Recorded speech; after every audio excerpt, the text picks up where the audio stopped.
परमपूज्य श्री गुरु डॉक्टर काकांना साष्टांग वंदन. परमपूज्य मंदाताईंना साष्टांग नमस्कार. परम आदरणीय सुनील काकांना साष्टांग नमस्कार. आदरणीय निराताईंना साष्टांग वंदन. श्रोते आपल्याला साष्टांग नमस्कार. आगम प्रकरणाचा शेवटचा मंत्र आणि त्यावरच्या कारिका आपण सगळ्यांनी बघितल्या गुरुवारी. आगम प्रकरण जे आहे त्या आगम प्रकरणामध्ये या ठिकाणी मांडुक्य हे संपूर्ण झालेले 12 श्लोकांचे 12 मंत्रांचं. परंतु आता त्यानंतर ते 12 श्लोक स्पष्ट करण्यासाठी, अधिक स्पष्टीकरणासाठी संपूर्ण पुढचा जो भाग आहे तो वैथत्य वगैरे पुढचे सगळे प्रकरण आहे. पण तत्पूर्वी ह्या आगम प्रकरणामध्ये नेमकं कशाची मांडणी केलेली आहे हे लक्षात घेणं फार गरजेचं आहे. आगम प्रकरणामध्ये या 12 मंत्रांच्या माध्यमातून आपल्या अंतःकरणावर हेच ठसवलंय की ओंकार हा आत्मा आहे आणि हे मला जाणायचं आहे. असं जो जाणतो, ओंकार हाच आत्मा असं जो जाणतो, तो आत्मस्वरूपाने आत्मस्वरूपातच प्रवेश करतो हे जाणणारा. आणि पण त्यासाठी ओमचं चिंतन करायचंय. ओंकार ही साधना जी आहे ही वैचारिक साधन आहे. नुसता उच्चार करून नुसतं बैठकीमध्ये ओम म्हणून होणार नाही, तर त्याचं चिंतन करावं लागेल. मग हे चिंतन कसं करायचं हे आपल्याला ह्या कारिका सांगतात आहे सगळं. तर सगळ्यात सुरुवातीला चिंतन करायच्या सुरुवातीला ओंकाराला आत्म्याचा हा पादशः आहे हे जाणावे. म्हणजे ओंकार आणि आत्मा याचे पाद, ओंकाराच्या मात्रा आणि आत्म्याचे पाद याला आम्हाला जाणायचं आहे. आणि ते जाणायचं कसं आहे? एकत्वाने जाणायचं. फार महत्वाचं आहे, एकत्वाने जाणायचंय. मग असं जाणताना, असं ह्याचं चिंतन करताना आम्ही ऐहिक आणि पारलौकिक कोणतंही चिंतन करू नये. म्हणजे अन्य कशाचंही चिंतन करू नये. त्यांनी साधक परिपूर्ण आणि तृप्त होईल. अन्य कशाचंही चिंतन न करता फक्त ओंकाराचं चिंतन करायचं. म्हणजे आत्मा आणि पाद यांचं ऐक्य आहे याचं सुरुवातीला आम्ही चिंतन केलं पाहिजे.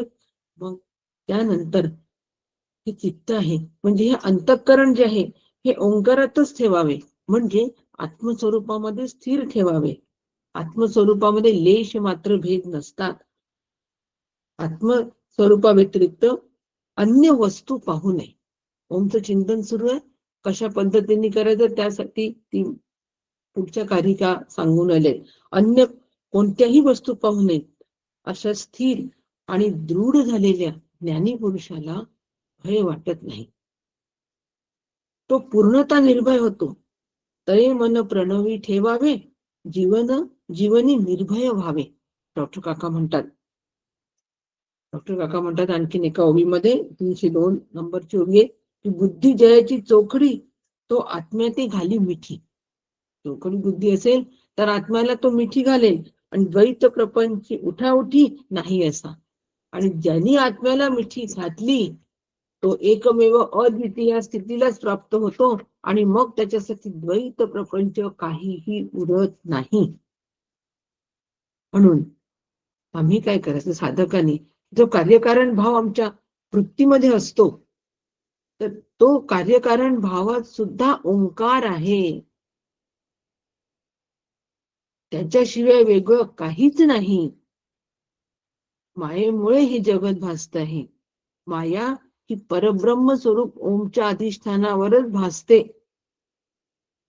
हे आम्ही जाणलं पाहिजे. हे साधक ज्या वेळेला अशा पद्धतीने त्या ओमला जाणेल तेव्हा तो साधक ब्रह्मेव भवती, तो ब्रह्मच होतो.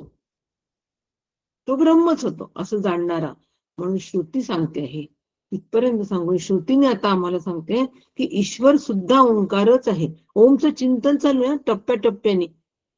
अशा पद्धतीने चिंतन करायचंय की ईश्वर सुद्धा ओंकारच आहे. सुख दुःखाचा जो अनुभव आम्हाला येतो हा ओंकाराच्या प्रेरणेमुळे येतो. ऐसेनी प्रणव जाणीता ज्ञानी सर्वज्ञ तत्वता, तो सर्वसाक्षी सर्वदा शोकहीन. तो मग असं जाणल्यानंतर तो शोकहीन होतो. ईश्वरच सर्व भूतानाम असा हा जो ओंकार आहे, हा असंसारी संसार रहित तुर्य आत्मस्वरूप आहे हे जाणावे. मग तत्र को मोह को शोक, तिथे कशाचा मोह आला आणि शोकच तिथे येणार नाही. एकत्व मनुपश्यता. अशा प्रकारे आत्मज्ञानी पुरुष शोकमोहाच्या अतीत होईल आणि ह्यालाच मुनी असं म्हणतात. मननात इति मुनी. इथपर्यंत आम्हाला मांडुक्याने मुनी या स्थितीपर्यंत आम्हाला आणून सोडलेलं आहे. आणि आता ह्या नंतरचं वैतथ्य प्रकरण जे आहे, वैतथ्य प्रकरणामध्ये मिथ्यत्व जे आहे जगताचं, देहादी जगताचं मिथ्यत्व जे आहे, हे काय पद्धतीने बघायचं आहे. मुनी ह्या संज्ञेपर्यंत पोहोचण्यासाठी हे आपण अधिकार वाणीमधून श्रवण करा. राम कृष्ण हरी.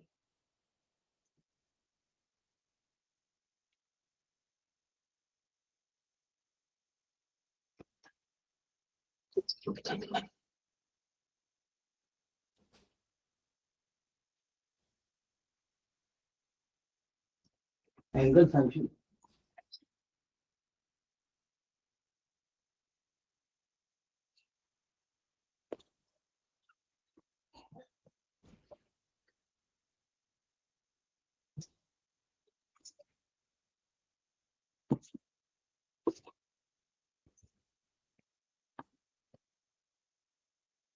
हरे राम राम राम हरे हरे, हरे कृष्ण कृष्ण कृष्ण हरे हरे, हरे राम राम राम हरे हरे, हरे कृष्ण कृष्ण कृष्ण हरे हरे. सद्गुरुनाथ महाराज की जय. वंशी विभूषित करान्नवनीरदाभा, पीतांबरा धर्मबिंब फलाधरोष्ठा, पूर्णेन्दु सुंदर मुखादरविंद नेत्रा, कृष्णात् परं किमपि तत्त्वमहं न जाने. श्रुति स्मृति सम पुराणानाम् आलयं करुणालयं, नमामि परमाचार्यं श्रीमच्छङ्करधारिणम्. सदाशिवसमारम्भाम् शङ्कराचार्यमध्यमाम्, अस्मदाचार्यपर्यन्ताम् वन्दे गुरुपरम्पराम्, वन्दे गुरुपरम्पराम्. सद्गुरुनाथ महाराज की जय. परम पूज्य सद्गुरु डॉक्टर श्रीकृष्ण दत्तात्रय देशमुख यांना वंदन करतो. परम पूज्य मंदाताई गंधे यांच्या चरणी साष्टांग प्रणिपात करतो.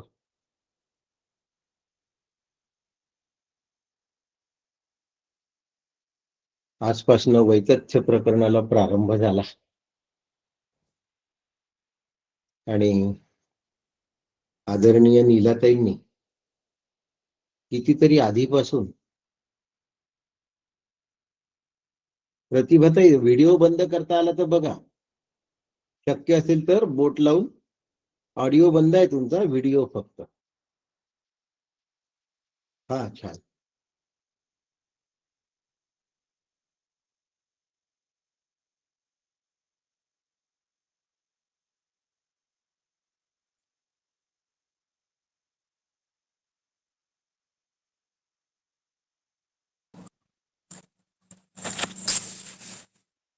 छान छान छान. हा नमस्कार सर.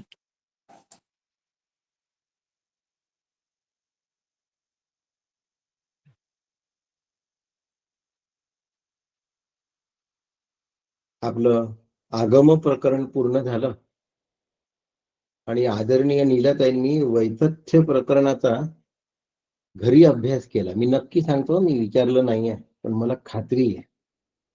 आणि वैतथ्याचे कारिकांमधले मंत्र त्यांनी पुन्हा पुन्हा शुद्ध उच्चारण करून सारखे सारखे म्हणलेत.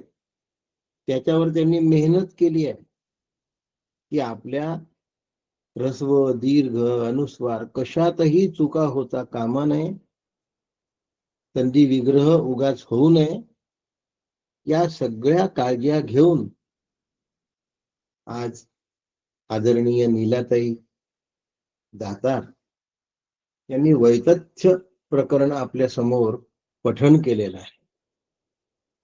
त्या नीलाताईंना वंदन करतो. आपल्या सगळ्या श्रोतृवृंदांना, भगवत स्वरूप असलेल्या आपणा सगळ्यांना नमस्कार करतो. आणि आजच्या अभ्यासाला आपण मिळून अभ्यास प्रारंभ करूया. पक्क लक्षात ठेवा की अभ्यास आपण दोघं मिळून करतो. सांगणारा आणि ऐकणारा हा भेद अल्पकाळाचा आहे आणि स्वरूप हे आपल्यामधलं वास्तव आहे. मांडूक्य ऐकण्यासाठी आपण तत्पर आहात म्हणून आपणा सगळ्यांना वंदन. आपण मिळून शांतीपाठ म्हणूया. कानी सद्वचन ऐकावे, यज्ञकर्मी समर्थ व्हावे, नेत्री शुभची पहावे आम्ही सदा, इंद्रिये आणि शरीर स्थिर करोनी स्तुती पर, देवा लागी आयुष्य हित कर भोगो आम्ही. इंद्र महान कीर्तिवंत, उषा अति ज्ञानवंत, चक्ररूप गरुड बलवंत, अरिष्टनाशी, जो चतुराननाचा पुत्र, बृहस्पती ज्ञानवंत, आमुचे कल्याण अनंत करो सदा. आपल्या प्रवचनाचं रेकॉर्डिंग डॉक्टर अनंत बांगडे करतात आहे तुमसरवरून, आणि ते ऑडिओ रेकॉर्डिंग आपल्याला पाठवतील. त्यांना वंदन करतो. आणि व्हिडिओ रेकॉर्डिंग डॉक्टर सौ वसुधा देव अकोला या करतात. यांना वंदन करतो. आजच्या विषयाला प्रारंभ करतो. विषय वैतथ्य प्रकरण आहे. आतापर्यंत सगळे सिद्धांत सांगितले आहेत. न कश्चित् जायते जीवो संभवोस्य न विद्यते, एतत् तदुत्तमं सत्यम यत्र किंचित् न जायते. मांडुक्याचा गाभा आहे. अयमात्मा ब्रह्म हे मांडुक्याचं तत्वज्ञान आहे. आणि असं सांगत असताना मी एक दोन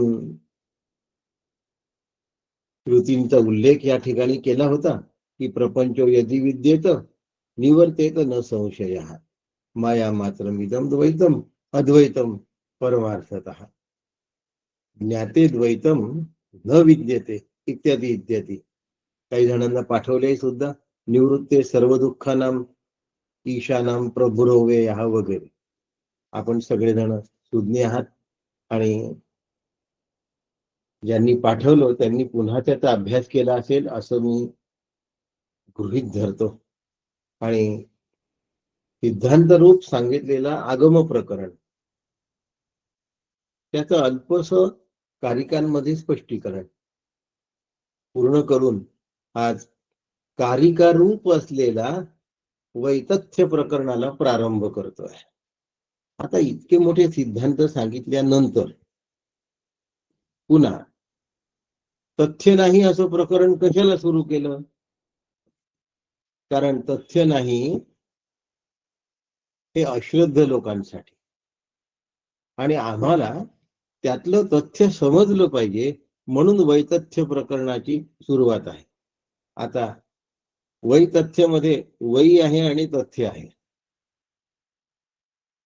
आता तथ्य नाही जे आम्ही आतापर्यंत ऐकलं ते काही पाहिजे तसं आम्हाला खरं वाटत नाही असं अश्रद्धावंताला वाटू शकतं.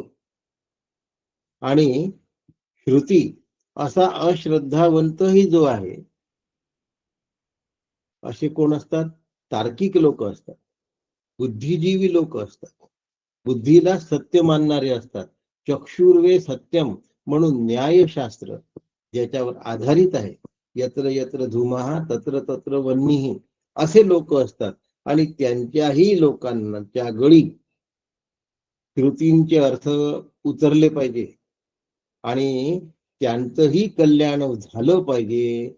या दयाळुत्वाच्या अकारण कारुण्य म्हणतात बरं का याला. आमचं कारुण्य नेहमी सकारण असतं. त्याला की नाही थोडी पैशाची गरज होती म्हणून आम्ही मदत केली, सकारण झालं. कारण नसताना कारुण्य हे फक्त आईचं लक्षण आहे. आईकडे मागणी करावी लागत नाही. मागण्यापूर्वी मूल जे हवं असेल ते मिळतं, फक्त त्याच्या पाठीशी आई पाहिजे.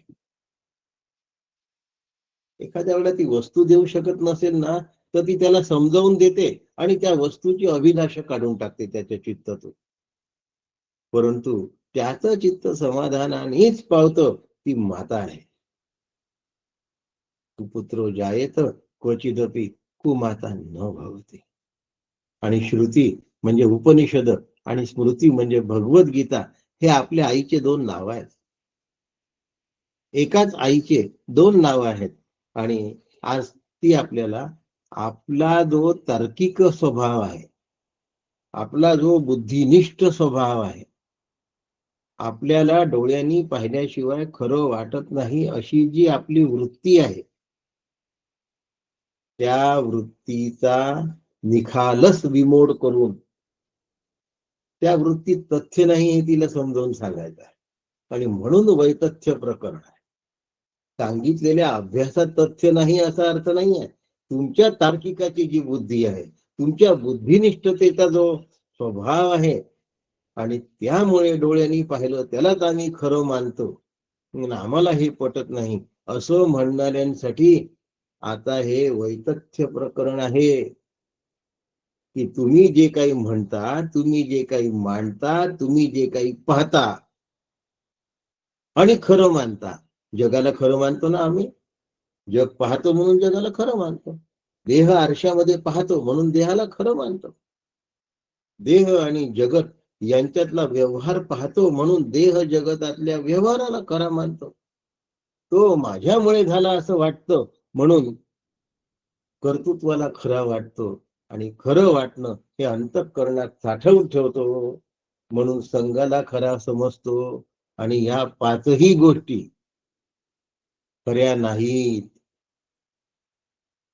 जगत सत्यत्व भ्रांती खरी नाही, भेदभ्रांती खरी नाही, कर्तृत्व भोक्तृत्व भ्रांती खरी नाही, संघ भ्रांती खरी नाही, विकार भ्रांती खरी नाही. मी आठवतो या ठिकाणी काही अभ्यासू मंडळी आहेत, त्यांची नावं घेत नाही.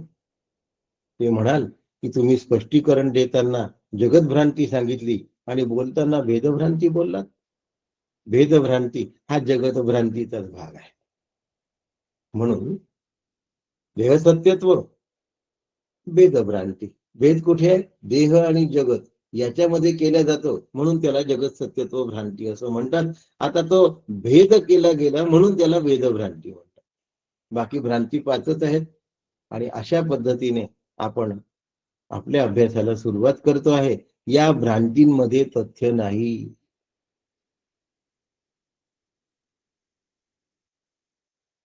नुसतं विज्ञानमय कोश म्हणजे आत्मा आहे असं समजण्याचं हे लक्षण आहे. आणि विज्ञानमय कोश म्हणजे आत्मा असू शकत नाही. विज्ञानमय कोश हा आत्मा असू शकत नाही. त्याच्या पलीकडे सुद्धा एक कोश आहे आणि तो आत्मा आहे असं आनंदमयाला समजणाऱ्यांची संख्या फार मोठी आहे. आणि या पाचही कोशांमध्ये आत्मा नाही हे खरं नाही, वैतथ्य.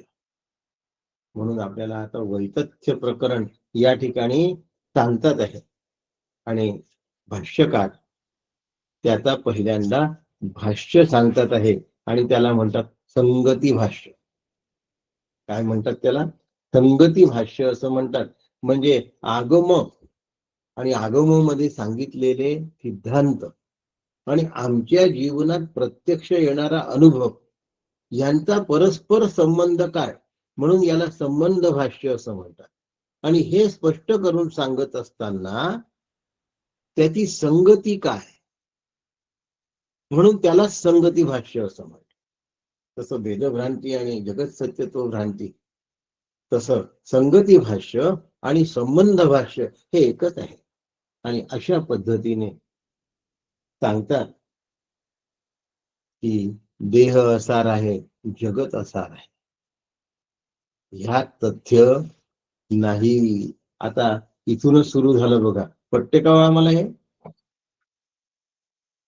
देह आणि जगत सत्य नाही हे आम्हाला पटतं का? ह्या प्रश्नाचं उत्तर नाही असं आहे. ह्या प्रश्नाचं उत्तर नाही असं आहे. आणि मग ते सांगतात की देह हा असार आहे, जगत हे असार आहे. देह शब्दाचा अर्थ जगत आणि जगत शब्दाचा अर्थ देह. कारण सगळं अनित्य जे आहे ते असार आहे आणि देह जगत हे सगळे असारामध्ये मोडतात, हे सगळे अनित्यामध्ये मोडतात. आता जे असार आहे त्याची मदत घेऊन आम्हाला सार शोधायचं आहे. नकाशा म्हणजे ते गाव असतं का हो? मॅप म्हणूया आपण. आजकाल मोबाईलवर गुगल मॅप लावतात आणि मॅप लावल्यानंतर इकडे जा, तिकडे जा, तिकडे जा, तिकडे जा, डावीकडे, उजवीकडे, 400 मीटर नंतर डावीकडे वळा, मग 500 मीटर नंतर उजवीकडे वळा, सगळं सांगितलं जातं. पण ते सांगणं म्हणजे स्टेशन आहे का? जिथे जायचं आहे ते गंतव्य आलं का? नाही. गंतव्याकडे जायचा रस्ता सांगितला आणि तो रस्ता गंतव्य गाठायचा आहे म्हणून आम्ही स्वीकारतो. तसं जीवनाकडे असार म्हणून बघण्याची वृत्ती तयार होते, याला वैतथ्य प्रकरण असं म्हणतात. शरीर असार आहे आणि आत्मा सार आहे हे समजावून सांगण्याची कला, बुद्धिवंतांच्या बुद्धीमध्ये हे शिरवण्याची युक्ती, याला वैतथ्य प्रकरण असं म्हणतात. आता आम्हाला जे असार वाटतं आणि आम्हाला जे सार वाटतं, आम्हाला सार काय वाटतं? देह आणि जगत सार आहे असं वाटतं आणि आत्मा आहेच नाही असं वाटतं. सामान्य माणसाबद्दल बोलतोय. आत्मा आहे असं आम्हाला खरं वाटत नाही आणि जगत आणि देह खरं आहे. आम्हाला चक्षुर्वे सत्यम, डोळ्याने दिसतं ना हो, आम्ही त्याला सार समजतो. म्हणून वैतथ्य प्रकरणामध्ये नेमकं सार काय आणि असार काय याचा खुलासा केलाय, हे बुद्धिवंताला पटवून दिलाय. बुडत्या बँकेमध्ये गुंतवणूक करायची असते का हो?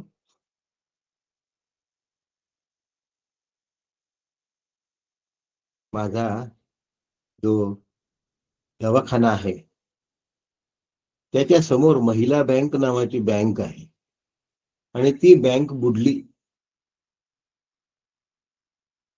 खलास, जहाज जसं पाण्यामध्ये बुडतं तशी ती बँक बुडली.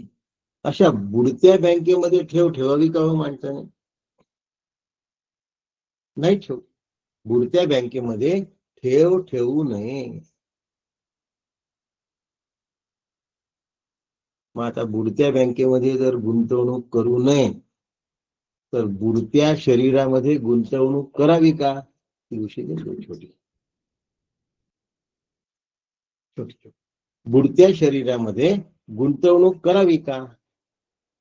हा प्रश्न आता बरोबर आपल्या समोर उभा झाला बघा. करू नये. मग आता बुडत्या शरीरामध्ये आज प्रास्ताविक होईल बरं का, आणि नंतर मग आपण कारिकांना सुरुवात करू. बुडत्या शरीरामध्ये, कारण शरीर मिथ्या आहे, जगत मिथ्या आहे, एवढ्यावर आमचं समाधान होणार नाही आहे. कारण इथून उठलो की आम्हाला भूक लागणार आहे, इथून उठलो की आम्हाला आमचे सगळे व्यवहार करायचे आहेत. तुम्ही तर म्हणता हे सगळं मिथ्या आहे, म्हणजे कसं होईल? असे प्रश्न निर्माण होतील बुद्धिवंताला. आणि म्हणून पहिले याचे उत्तर आपल्याला प्रास्ताविकात द्यायचे. म्हणून संगती भाष्य आणि मग ते प्रास्ताविक जोडायचं आहे आगम प्रकरणाशी. म्हणून आधी प्रास्ताविक करतो, मग त्याची संगती जोडवतो आणि मग कारिकांना प्रारंभ करतो. बुडत्या बँकेमध्ये पैशाची गुंतवणूक करावी का? नाही. शरीर ही बुडती बँक आहे. आमच्या महिला बँकेसारखी शरीर ही बुडती बँक आहे. काय म्हटलं मी हो? आमच्या महिला बँकेसारखी.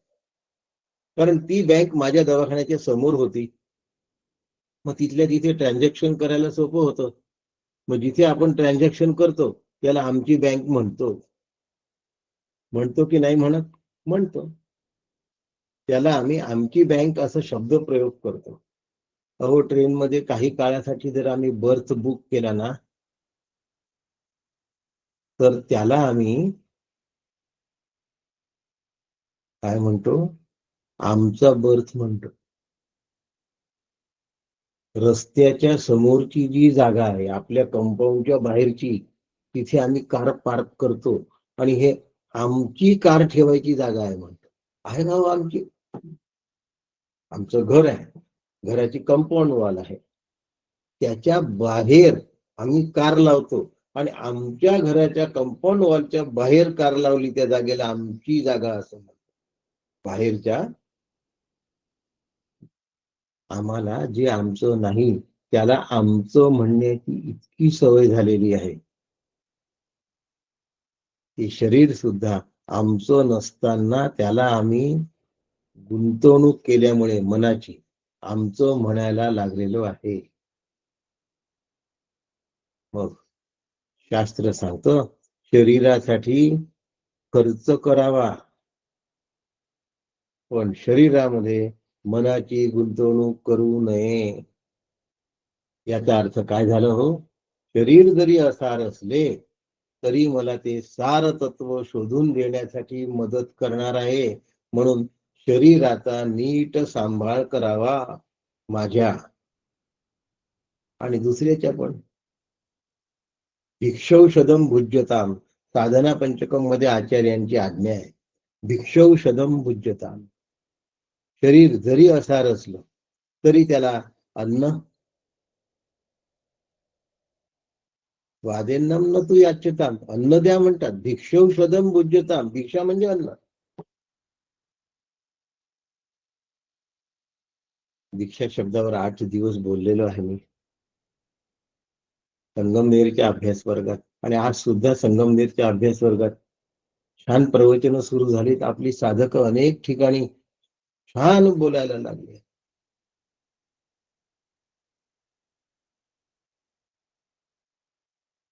शरीराला नीट सांभाळायचं आहे, पण शरीरामध्ये मनाची गुंतवणूक करायची नाही, कारण असार शरीराने मला सार प्राप्त होणार आहे.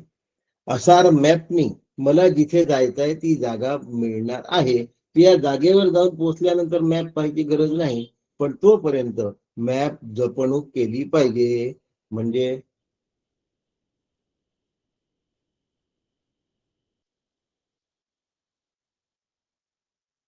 तेवढा डाटा आमच्यापाशी विकत घेतलेला असला पाहिजे की जो मॅपला चालवेल.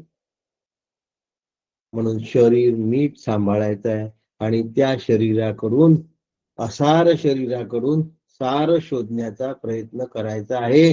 ते सार मी आहे हे कळलं की शरीराचा उपयोग संपला. ते सार मी आहे असं कळलं की त्याचा उपयोग संपला. पण तोपर्यंत मात्र असार शरीराचा आम्हाला पूर्णपणे वापर करून घ्यायचा आहे. वापर शब्द वापरतोय बरं का, नाही तर मग सगळी गडबड होऊन जाईल. जर आम्ही तसं करून घेतलं नाही तर मग आमची फार गडबड होऊन जाईल. म्हणून शरीरात गुंतवणूक मनाची करायची नाहीये, पण शरीराची काळजी घ्यायची. काय घ्यायची आहे? शरीराची पूर्णपणे काळजी घ्यायची आहे. आणि म्हणून तुकोबा सांगतात सुद्धा आम्हाला, तरतेनं बुडो न द्यावे. ज्याला तरता येतं त्यांनी दुसऱ्याला बुडू द्यायचं नाही. अजून शंकराचार्य सांगतात, काय सांगतात? अविज्ञाते परेतत्वे शास्त्राधीतिस्तु निष्फला, विज्ञातेपि परेतत्वे शास्त्राधीतिस्तु निष्फला. न जाणलं तर शास्त्राचा काहीच उपयोग होणार नाही, आणि जाणलं तर जाणल्यानंतर शास्त्राचा काहीच उपयोग होणार नाही. मी मागे आरशाची उदाहरणं दिले होते. आपण पुढे चालूया. शरीरात ची काळजी घ्यायची आहे, पण शरीरात मनाची गुंतवणूक करायची नाही. म्हणजे शरीर सोडत असताना, बुडत असताना मला दुःख होता कामा नये. थोड्याशा अशा विचारसरणी तयार करून घ्यायच्या. की अभ्यासासाठी मी आहे की माझ्यासाठी अभ्यास आहे, ग्रंथासाठी मी आहे की माझ्यासाठी ग्रंथ आहे, शास्त्रासाठी मी आहे की माझ्यासाठी शास्त्र आहे, देवासाठी मी आहे की माझ्यासाठी देव आहे, संप्रदायासाठी मी आहे की माझ्यासाठी संप्रदाय आहे, श्री गुरूंसाठी मी आहे की माझ्यासाठी श्री गुरु आहेत. हे सगळं माझ्यासाठी आहे हे लक्षात आलं की मग मी त्यांच्यासाठी असलो पाहिजे. हो, कारण की संप्रदाय माझ्यासाठी आहे, तर संप्रदायाने जे सांगितलं त्याच्यासाठी तत्परतेने वागण्याची जबाबदारी माझी येते. काय सांगितलंय संप्रदायाने? मी ब्रह्म आहे. आता मी ब्रह्म आहे असं जर मला शास्त्र सांगत आहे, शास्त्र माझ्यासाठी आहे, तर मग शास्त्रासाठी मी आता मला शास्त्राने सांगितलेला ब्रह्मानुभव घेतला पाहिजे आणि मग शास्त्राचं काम संपलं पाहिजे. म्हणून परमार्थ शास्त्राचा केंद्रबिंदू साधक आहे हे लक्षात ठेवा. जाळू नये नाव पावलेनी पार, मागील आधार बहुतांचा. तुम्ही या किनाऱ्यावरून त्या किनाऱ्यावर गेले म्हणून तुम्ही नाव जाळून टाकू नका. पुन्हा किनाऱ्यावरून दुसऱ्या किनाऱ्यावर जाण्यासाठी तिचा उपयोग होऊ शकतो.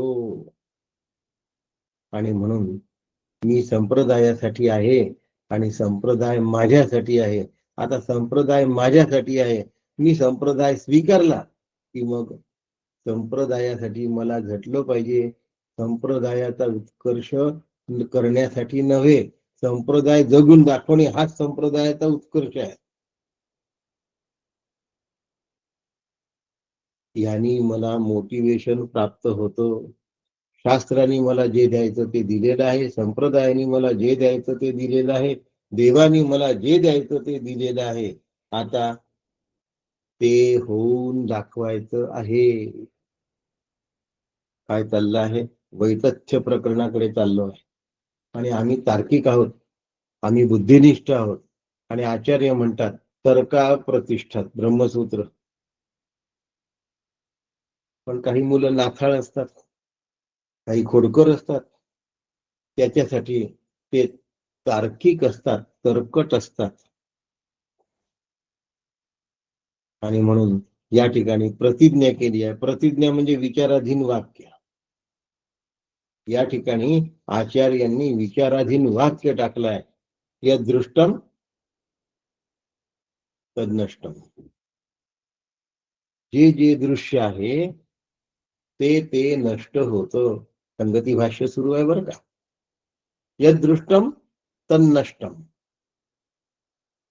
आता मुद्दा आहे बघा, दृष्टम म्हणजे जे जे दिसतं ते नष्ट होतं. आता परमार्थात दिसत शब्दाचा अर्थ एकदा सांगून घेतला पाहिजे. आम्हाला माहिती आहे डोळ्यांनी दिसतं त्याला आम्ही दिसतं म्हणतो, पण परमार्थात कानाने ऐकू येतं त्याला सुद्धा दिसतं असंच म्हणतात. आवाज दिसत असतो का हो कधी? नाही. मग तो असत नाही का? असतो. मग जर आवाज दिसतो आणि दिसत नसूनही असतो म्हणजे जे जे ऐकू येतं त्याला दिसतं म्हणा. जे जे स्पर्शाने कळतं त्याला दिसतं म्हणा. शब्द झाला, स्पर्श झाला, रूप झाला. जे जे चवीने कळतं त्याला दिसतं म्हणा. जे जे गंधाने कळतं त्यालाही दिसतं म्हणा. म्हणजे 5 ज्ञानेंद्रियांनी जे जे कळतं त्याला दिसतं असं परमार्थात समजल्या जातं. म्हणजे डोळ्यांनी दिसतं तेवढ्यालाच दृश्य म्हणत नसून 5ही ज्ञानेंद्रियांना जे दिसतं, काय बोलतोय मी, 5ही ज्ञानेंद्रियांना जे दिसतं म्हणजे कळतं त्या सगळ्यांना दिसणे असं म्हणतात. इकडे दृश्य तिकडे देव, मध्ये शून्यत्वाचा ठाव, तयासी पाणी प्राणी मंद बुद्धिस्तव ब्रह्म म्हणे. म्हणून प्रतिज्ञा प्रतिज्ञा शब्दाचा अर्थ उद्देश असा होतो, हेतू असा होतो. आणि म्हणून जे जे दिसतं ते ते नाश पावतं, ही प्रतिज्ञा आहे. आता खरं आहे की नाही? खरं आहे. जे जे दिसतं ते ते नाश पावतं. आमच्या गावात प्रत्येकाच्याच काही जुनी घरं आहेत बरीच, हळूहळू हळूहळू ती पडायला आली. त्या जागी नवीन पॉश घर तयार होतं. म्हणजे दिसलं ते संपलं की नाही? संपलं. मग जे जे दिसतं ते ते संपतं, हे जर आम्ही पक्क लक्षात ठेवलं तर मग दृश्य जगत दिसणारं आहे आणि माझा देह दिसणारा आहे. म्हणजे दृश्य जगत आणि माझा देह नाश पावणारा आहे. आलो का? म्हणून मुमुक्षु वत्सल श्रुती माता.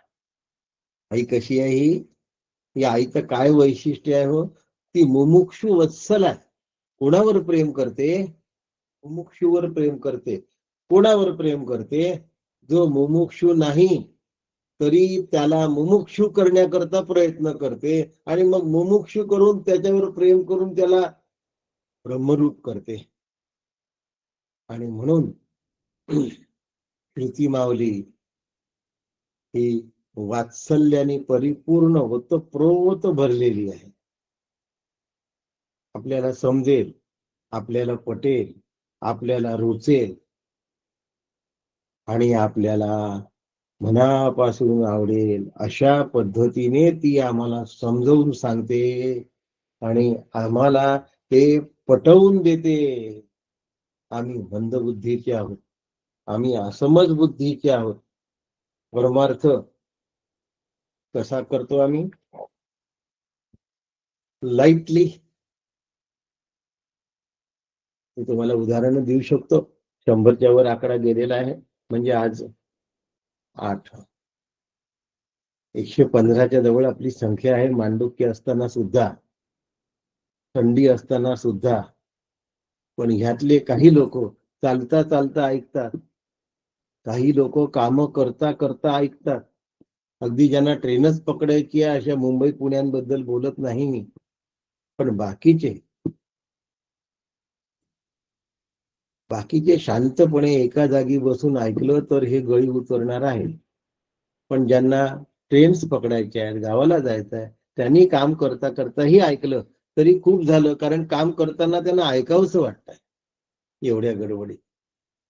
पण हा फायदा ज्यांना काम नाही त्यांनी घेऊ नये.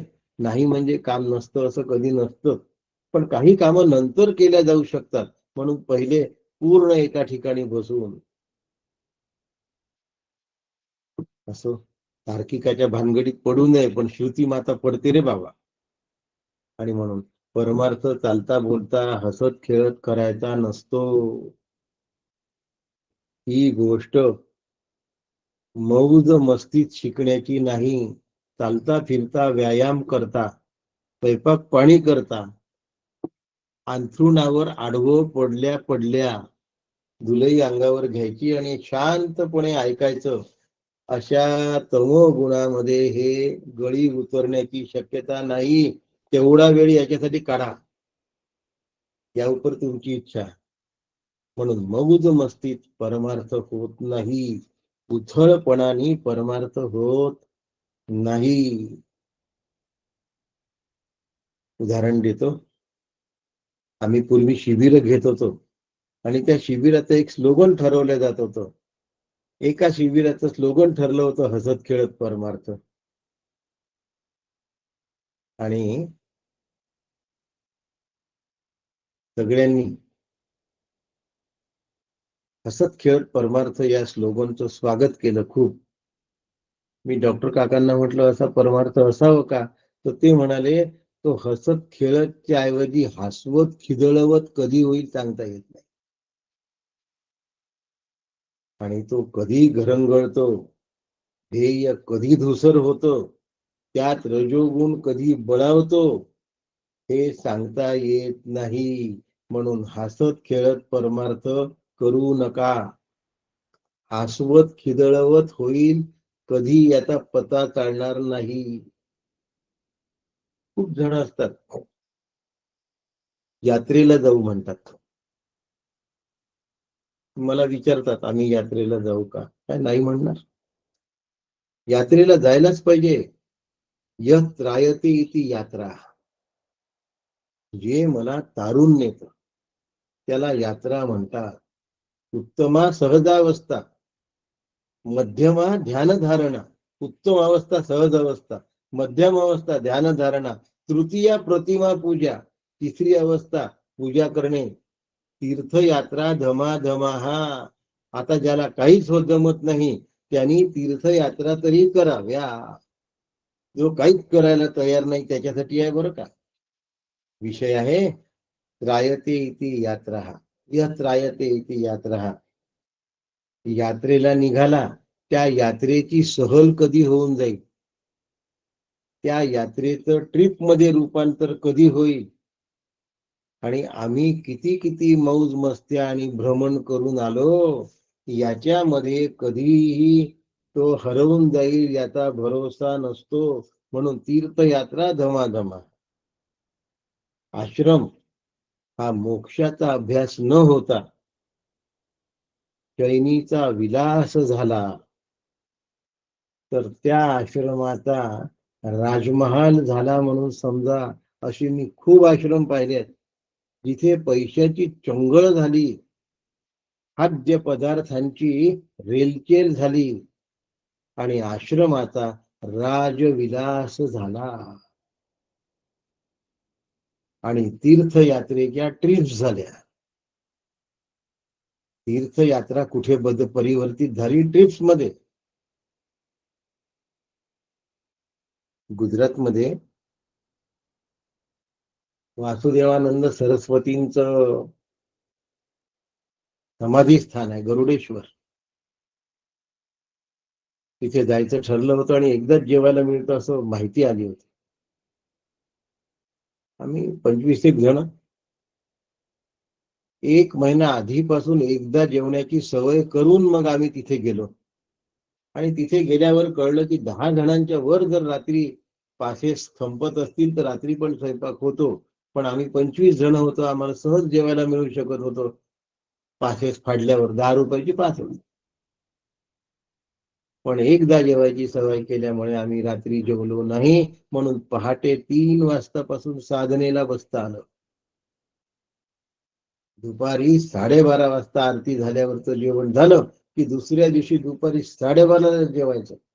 त्यामुळे रात्री लवकर जागायचा आणि साधना करायची, पाणी प्यायचं, नर्मदेचं पाणी प्यायचं आणि साधना करायची. यात्रेचं रूपांतर सहलीमध्ये आणि ट्रिप मध्ये होऊ न देण्याची जबाबदारी जाणाऱ्याच्या स्वतःची असते. आम्ही प्रत्येक यात्रा अध्यात्म ग्रंथाचा अभ्यास करून केली. सगळ्या यात्रांमध्ये, हिमालयामध्ये ईशावास्य उपनिषद पूर्ण केलं. गरुडेश्वरला रमण महर्षींचं उपदेश सार पूर्ण केलं.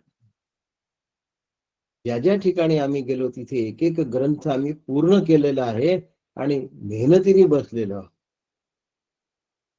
म्हणून यात्रा करत असताना सुद्धा पूर्ण श्रद्धा ठेवावी लागते आणि रजोगुणाचा उत्पाद रोकावा लागतो. आणि म्हणून मध्यमा ध्यान धारणा, तृतीय प्रतिमा पूजा. लवकर लवकर काय करावं याच्यासाठी तेजोमयानंदांनी फार सुंदर उदाहरण दिलं होतं. पूजनम जपस चिंतनम क्रमात. पूजा ही 3 चाकी सायकल आहे. अगदी लहान मुलाला पण चालवता येते, सगळ्यांना पूजा करता येते. जप ही 2 चाकी सायकल आहे आणि चिंतन ही 1 चाकी सायकल आहे. पूजनम जपस चिंतनम क्रमात. तेजोमयानंदांचं चिन्मय मिशनचे प्रमुख होते, त्यांचं चिंतन आहे. 3 चाकी सायकलवरून कधीतरी 2 चाकी सायकलवर आलो पाहिजे की नाही आम्ही. आणि 2 चाकी सायकलवरून सर्कसमध्येच पाहायला मिळते, म्हणून विरळा असतो. आत्मचिंतन करणारा विरळा असतो. असं आपण तो विरळा व्हावं आणि श्रद्धेने हा अभ्यास आपला झाला पाहिजे. जर श्रद्धा असेल ना तर तर्क निर्माण नाही होत. श्रद्धा नसेल तर तर्क निर्माण झाल्याशिवाय राहत नाही. श्रद्धावान लभते ज्ञानम तत्परः संयतेंद्रियः. काकांचं सुरुवातीचं प्रास्ताविक घेतो पहिल्या कारिकेपूर्वीचं वैतथ्य प्रकरणात. काका म्हणतात की परिपूर्ण श्रद्धा असेल तर तर्काचा आधार घ्यावा लागत नाही. श्रद्धावान लभते ज्ञानम. आणि त्याचा परिणाम काय आहे? ज्ञानम लब्ध्वा पराशांती शिरेनादी गच्छती. पुन्हा ती दुभंगत नाही. लक्षात, शिरा पडणे म्हणजे भेग पडणे, तुकडा होणे, दोन भाग होणे. श्रद्धावान लभते ज्ञानम. या ज्ञानाबद्दल काय आहे? ज्ञानम लब्ध्वा पराशांती अचिरेनादी गच्छती अभेद शांती. त्या शांतीमध्ये भेद निर्माण होत नाही, म्हणजे अशांतीचा मागमूसही राहत नाही. म्हणून श्रवण, शास्त्र श्रवण झालं पाहिजे.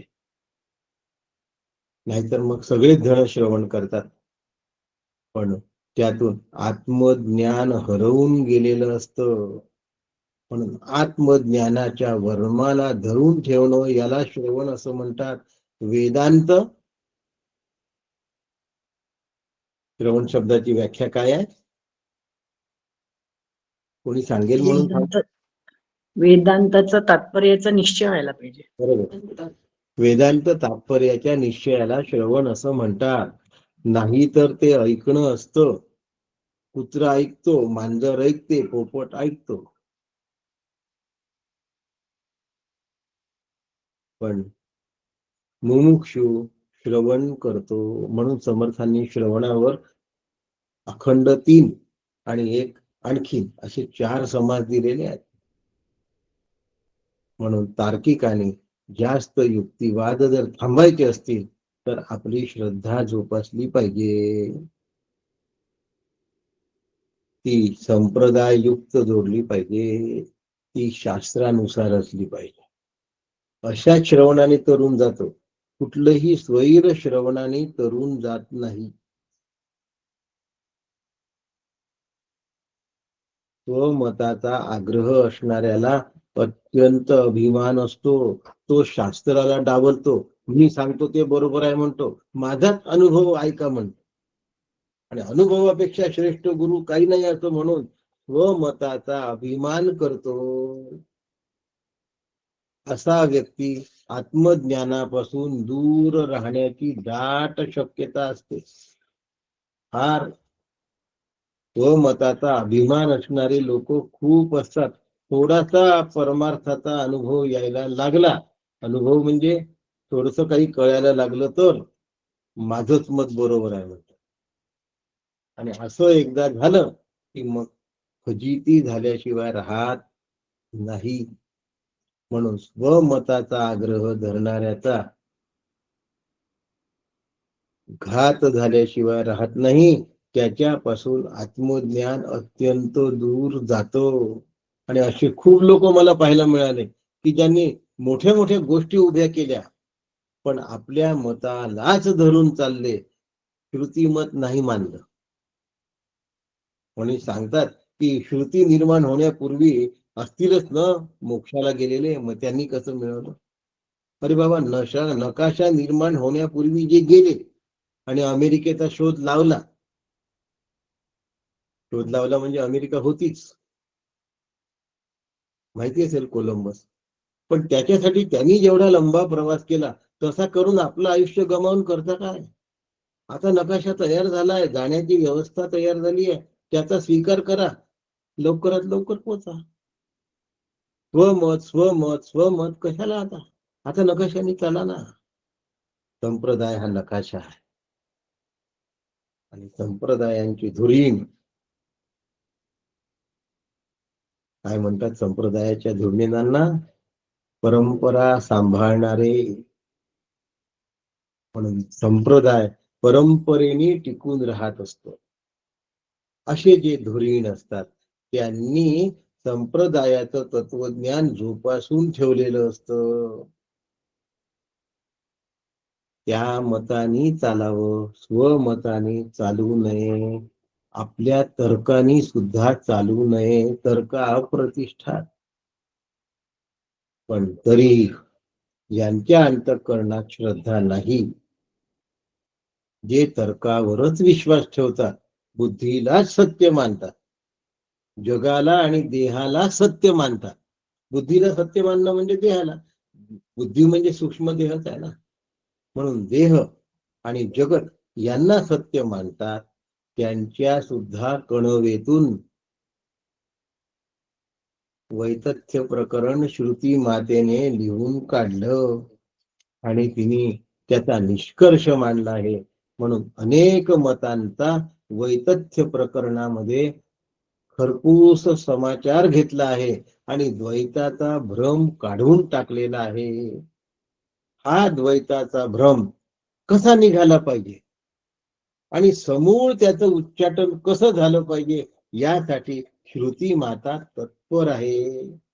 आणि या श्रुती मातेने आपल्याला ठसवून दिलेलं आहे चित्रामध्ये. ते वैतथ्य प्रकरणाचं पहिली कारिका भगवत पूज्यपाद श्रीमद गौडपादाचार्य यांची कारिका, भगवत पूज्यपाद श्रीमद आद्य शंकराचार्य यांचे त्यावरील भाष्य